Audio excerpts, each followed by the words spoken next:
And if you arrive on time, then the rest is really gonna take care of itself. And I'm telling you, if you can do those 3 things consistently, you'll have no problems at the plate.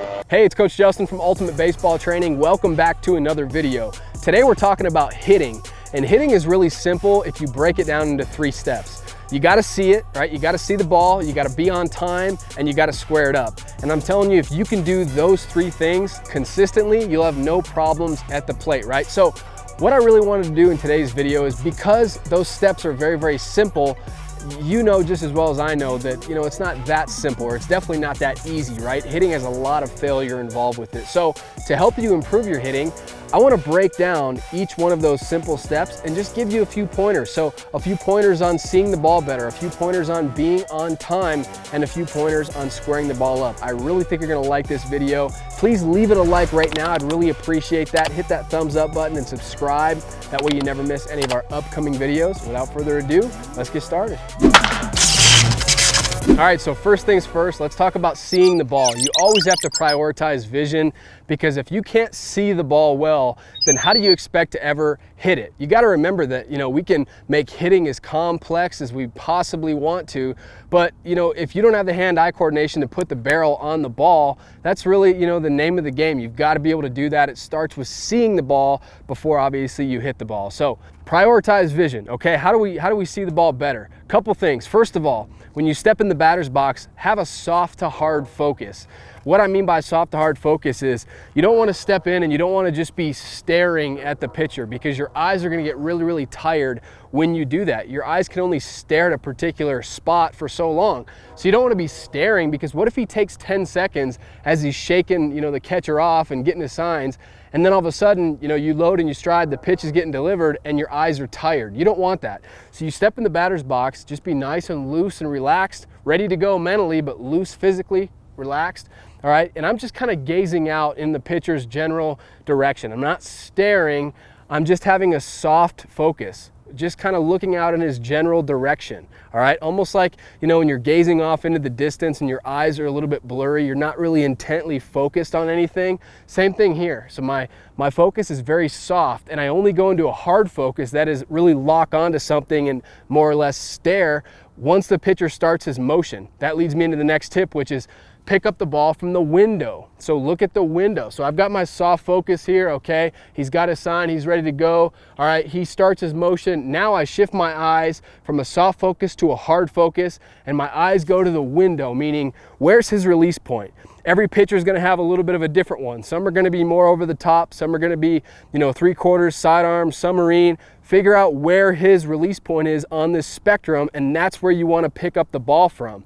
All right, we don't want to follow his entire motion, try to follow his arm circle. Just pick up the ball from where it's being released. Almost like you've ever seen those screens where, it's like a video game and the pitcher winds up and it's just a screen, and then there's a hole cut out and all of a sudden the ball comes out of the hole. Well, just bring that into a real game. Imagine that there's a hole where his release point's going to be. That's where you're going to pick the ball up from, okay? So we got our soft focus, and then once he starts his motion, that's when we go into our hard focus. So we're focusing a little bit more intentionally, and we're shifting our eyes to the window. Then another thing that's going to help you see the ball better is get your front foot up early. Okay, I didn't say down early. Get your front foot up early, okay? Because when your foot's in the air, I'm not saying you have to leg kick, but when your foot is up like this, that's really when you can analyze and make decisions on whether or not you're going to swing. You can analyze, what pitch is actually coming out of the hand, right? You don't do that when your foot is on the ground or when you're, loading backwards. You do that when your foot is, up in the air. So get your front foot up early. That's going to allow you to have plenty of time to see the ball, recognize spin, recognize what pitch is coming, and yes or no, are you swinging or are you not swinging, okay? So soft to hard focus, look at the window, get this foot up in the air early. And then the last tip for seeing the ball better is minimize head movement, because obviously your eyes are attached to your head. So I'll over exaggerate here, but if in my load and in my stride and in my swing, if my head is moving back and forth all over the place like this, and it's moving up and down like this, my eyes are also moving. So throughout your load and your stride and really your entire swing, remember we have to prioritize vision, and part of that is we want to do our best to minimize our head movement. Is your head gonna be perfectly still? No, especially in your load and your stride. Your head is gonna move a little bit, but when you really, your front heel drops, you start the rotational part of your swing, that should almost be like, you know, a rod that goes down a globe. You've seen a rod that's right in the middle of a globe and the globe rotates around that rod. Well, when your front foot hits the ground and your front heel drops, you should be like that rod, and at that point in time, your head should no longer really be moving much as you rotate into the baseball. So bottom line, you know, if you want to see the ball well, if you want to prioritize vision, you got to keep your head as still as possible. Let's move on to step number 2, be on time. What are some timing tips? How do you consistently arrive on time? Well, I think the first tip is time the fastball, okay? I'm a firm believer that you need to time the fastball because it's the fastest pitch. It's also the pitch that pitchers like to typically throw the most because from a young age, what are they trying to do? They're trying to develop their fastball and get that over the plate first.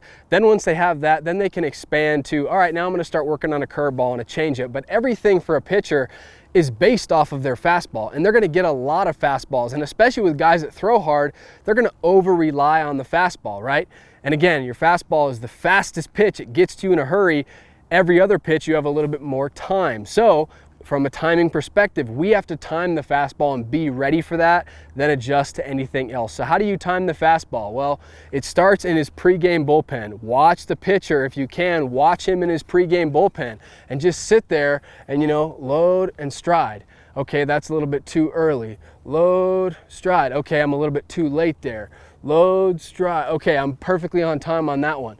So just watch him whenever you get a chance, whether it's in his pregame bullpen or you better be watching him, you know, in between innings when he's throwing his warm-up pitches, and then watch him, you know, compete against your teammates. Not even when you're in the on-deck circle, obviously, that's a given, right? When you're in the on-deck circle, when you're in the hole. But even in the dugout, you know, pick up your bat or just stand there and think about, okay, load, go, load, go. Get your timing down, time the fastball. So that's how you time the fastball and then adjust to everything else, all right? The next piece, dance with the pitcher. This is another thing that's gonna help you be on time. So, you know, hitting is really a dance. You think about dancing and, you know, you wanna be in sync with whoever you're dancing with. When they move one way, you move the same way, right? You don't wanna be moving, you know, different directions at different times, and, you know, that's going to be more like a train wreck instead of this beautiful dance. Well, you want hitting, you want to be in sync with the pitcher. You want to have a beautiful dance going on with the pitcher. So what does that mean? That means when he's loading, when he gets to his leg lift, right? If you're unsure on your timing as a starting point, when he gets to his leg lift, why don't you lift your leg? And then when he strides towards you, why don't you stride towards him? Okay, so that's what I mean by dancing with the pitcher. You're mirroring his movements. And then of course you got to adjust from there. If a pitcher throws harder, start everything a little sooner. If he throws slower, you can afford to start everything a little bit later. So dancing with the pitcher, that's not an end all be all, that's a starting point, that's your base. You're watching him, you're timing the fastball, and then you're dancing with the pitcher. That's the next piece. Last piece I'll leave you with when it comes to being on time, get your front foot up early and down on time.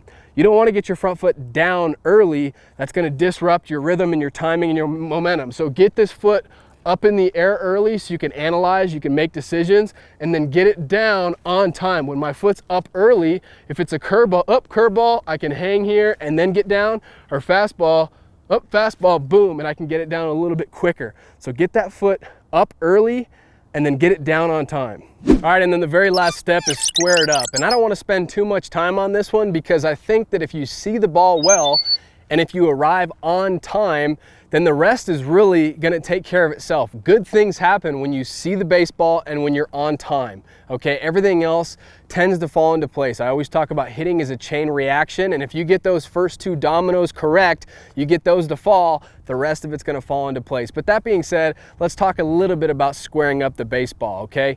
A big thing is proper contact point. That's probably the biggest thing. So every single pitch location is going to have a little bit of a different contact point. I just moved the ball on the tee because if it's an inside pitch, I've got to hit that ball a little bit more out front than I would on a pitch over the middle of the plate and a pitch away. If it's in the middle, I'll let the ball travel a little bit deeper, and if it's away, I'll let that ball travel the deepest, right? And I'll hit it a little bit further back here like this, and I'll hit it to the opposite field. So that's a big one when it comes to squaring the ball up. You really want to focus on hitting the ball at the proper contact point because it's tough You know, if it's an outside pitch, but you don't let the ball travel, and so you're way out here like this, it's gonna be tough for you to square up the ball or really hit it with any sort of power and authority, okay? So that's a big one when it comes to squaring it up. Hit it at the proper contact point. But let's assume that you are gonna, hit it at the proper contact point. Bell tie fastball right over the middle of the plate. I'm gonna make contact about even with my front foot, maybe a little bit more out in front. Okay, what are some other things? Another thing you gotta remember, keep your eyes on the baseball. Okay, that's another big key. You can't hit what you can't see, so we gotta see it well out of the hand. We gotta watch the ball all the way to the bat. So make sure that you're seeing the ball at the point of contact. Make sure your hands are palm up, palm down. My top hand here, my palm's facing up towards the sky. This one is facing down. This is palm up, palm down. That makes sure that my bat is on plane with the pitch. And then last thing is drive through it. You can do everything great up to this point, but if you roll your wrists over and you don't drive through the baseball, you don't finish your swing high, you're gonna take your bat off plane with the pitch, and you're not gonna hit the ball as consistently, and you're not gonna hit it as hard. So get to the point of contact, be palm up, palm down, watch the baseball, and then drive through it. And if you do all three of these steps, you're gonna have no issues as a hitter. Hitters, go download the free contact point checklist that I put together for you, okay? If you're interested in raising your batting average, if you wanna drive in more runs, if you wanna improve your bat speed, your exit velocity, your power, if you wanna have a smooth and quick and effortless and powerful swing, this free contact point checklist is going to help you get there, and it's 100% free. Download it by clicking on the link down below in the description or the comment section. Go grab that now. Thanks for watching this video, and I'll see you next time.